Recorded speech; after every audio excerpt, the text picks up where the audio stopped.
UP के cabinet मंत्री सिद्धार्थनाथ सिंह ने डिप्टी सीएम मनीष सिसोदिया को चैलेंज किया शिक्षा को लेकर के, तो मनीष सिसोदिया लखनऊ आ गए। अब लेकिन अभी तक की कोई बहस शुरू नहीं हुई है। क्या है आगे का प्लान, उनसे बात करते हैं। मनीष जी बताइए, जिस तरह से आप आए लखनऊ में, क्या ये शिक्षा पे बहस की ही बात है या फिर यूपी में चुनाव होने वाला है उसका भी एक कारण है? जब से मुख्यमंत्री अरविंद केजरीवाल जी ने उत्तर प्रदेश के चुनाव लड़ने का ऐलान किया था, उसके बाद से भारतीय जनता पार्टी की पूरी सरकार यहां पर बौखला के रिएक्शन दे रही थी और उन्होंने फिर चुनौती दी। उन्होंने कहा, भाई आप केजरीवाल मॉडल वर्सेस योगी मॉडल पर खुली बहस कर लीजिए, हम तैयार हैं।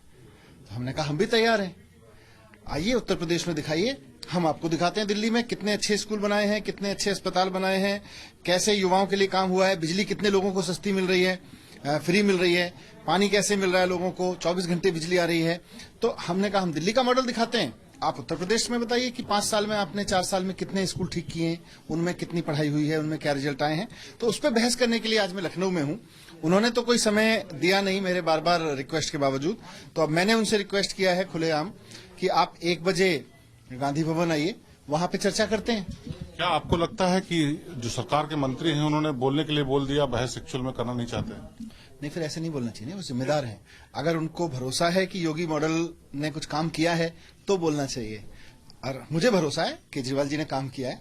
Kejriwal model of school, Kejriwal model of अस्पताल, Kejriwal model of youth empowerment, water, electricity, सब बहुत शानदार हुआ है वहां पे, हमें पूरा भरोसा है। आज सिद्धार्थनाथ सिंह जी को अगर भरोसा है कि योगी जी के मॉडल में काम हुआ है तो आए और आके बहस करें, उन्होंने चुनौती दी थी। सरकार की तरफ से तो कोई जवाब नहीं आया, लेकिन आपके साथ रहे पहले कपिल मिश्रा जी ने ट्वीट कर दिया, 10 सवाल पूछ लिए। उन्होंने बहुत सारे सवाल उठाए कि क्यों ड्रॉप आउट बढ़ गया, क्यों सरकारी स्कूल छोड़ के प्राइवेट उसमें आ रहे हैं। क्या उनके सवालों का जवाब देना चाहेंगे? नहीं, मुझे लगता है कि केजरीवाल जी के काम पर दिल्ली की जनता ने अभी अभी मोहर लगाई है और बहुत शानदार तरीके से लगाई है। तो दिल्ली की जनता ने जवाब दे दिया है कपिल मिश्रा जी को भी और उनको भी। नहीं, लेकिन कपिल मिश्रा जी ने जो सवाल पूछे हैं वो डेटा के साथ पूछा है। 70% बच्चे जो हैं ऐसे जो कम हो गए, 9वीं में फेल कर दिए गए जानबूझ करके, ताकि 10वीं का रिजल्ट अच्छा आ जाए। इसके अलावा तमाम ऐसे स्कूल हैं जहां से ड्रॉप आउट बहुत बढ़ गया। कई बच्चे ऐसे हैं जो मतलब संख्या इतनी ज्यादा है जो सरकारी स्कूल छोड़ करके प्राइवेट स्कूलों में जा रहे हैं। तो क्या ये हकीकत नहीं है या फिर सिर्फ ऐसे ही बयान दिया? देखिए, बीजेपी के नेताओं को फर्जीवाड़ा करने से कोई नहीं रोक सकता। डेटा का भी, तस्वीरों का भी, उन्होंने चुनाव में भी खूब स्कूलों के बारे में खूब फर्जीवाड़े किए थे और जनता के बीच रखे थे, जनता जानती है। उन्होंने अभी भी जब यूपी मॉडल की बात हुई तो मेरी बहस को मतलब जब उन्होंने बहस के लिए चुनौती दी और हमने स्वीकार किया, तो उसके बाद में उत्तर प्रदेश के बारे में तो कुछ बताया नहीं कि हमारे 10 स्कूल कहाँ हैं। उन्होंने बताया कि दिल्ली के स्कूल देखो कितने खराब हैं, लेकिन 2016 की तस्वीरें उनको मिल पाई, 2018-19 की भी तस्वीरें वो ढूंढ नहीं पाए। तो फर्जीवाड़े में बीजेपी के नेता माहिर हैं, डेटा के फर्जीवाड़े में, तस्वीरों के फर्जीवाड़े में, उनको करनी दीजिए। सरकार अभी सरकार के 1 साल अभी यहाँ पर और हैं, चुनाव होने वाले हैं। उससे पहले एक यहाँ पर मोर्चा बन रहा है जिसके लिए लगातार कवायद चल रही। ओवैसी साहब आए थे अभी।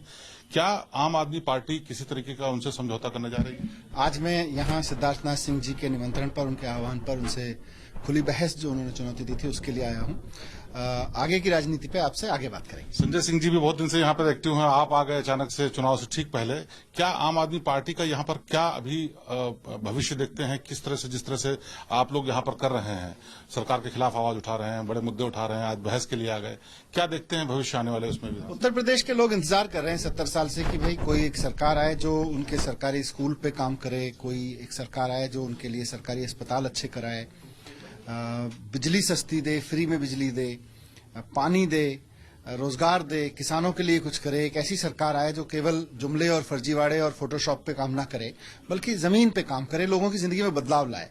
उत्तर प्रदेश के लोग इंतजार कर रहे हैं और अब आम आदमी पार्टी को उन्होंने देख लिया है। और 1 साल है योगी जी के पास में, बहुत आराम कर लिया। अब 1 साल में काम कर लें, नहीं तो फिर जनता काम वालों को चुन लेगी। एक और, सरकार लगातार सवाल उठाती रही है कि आम आदमी पार्टी जिस तरह की बातें करती है, दिल्ली की उतनी जनता नहीं है जितने लोगों को यहाँ पर बिजली फ्री दी जाती है या बिजली सब्सिडी दी जाती है या फिर और सुविधाएं दी जाती हैं। क्या ये मॉडल जो आप दिल्ली की बात कर रहे हैं यूपी में भी कारगर हो सकता है, क्योंकि यहाँ की जनसंख्या बहुत ज्यादा है? देखिए, खुशी की बात इसमें यह है कि योगी जी ने मान लिया कि उनसे उत्तर प्रदेश जितनी आबादी की गवर्नेंस नहीं संभलती है। जब भी कोई मंत्री ये कहता है या मुख्यमंत्री ये कहता है कि साहब मैं क्या करूं, मेरे राज्य की आबादी ज्यादा है, तो आपको तो मुख्यमंत्री बनने से पहले भी पता था कि ज्यादा आबादी के मुख्यमंत्री बनने वाले हैं। तो आपको, इसका मतलब आपके पास कोई प्लान नहीं है, आप नाकाम हो गए हैं, आप अपनी नाकामी मान रहे हैं, आप बहाने ढूंढ रहे हैं। काम करने वाले लोग बहाने नहीं ढूंढते हैं, काम करते हैं। तो आम आदमी पार्टी यूपी में कोई प्लान है कि क्या आप वादा करने वाले हैं जनता से? एक आखिरी सवाल है मेरा। आज बहस करते हैं, उसके बाद वादे भी करेंगे। तो ये मनीष सिसोदिया जी जो कि डिप्टी सीएम है दिल्ली के, बता रहे हैं कि उन्होंने बहस के लिए चुनौती दी है, लेकिन सरकार की तरफ से कोई जवाब नहीं आया है। अब देखना यह है कि क्या वाकई ये बहस होती है या फिर चुनाव से पहले की जो सरगर्मी है वो सिर्फ तेज करने की कवायद है।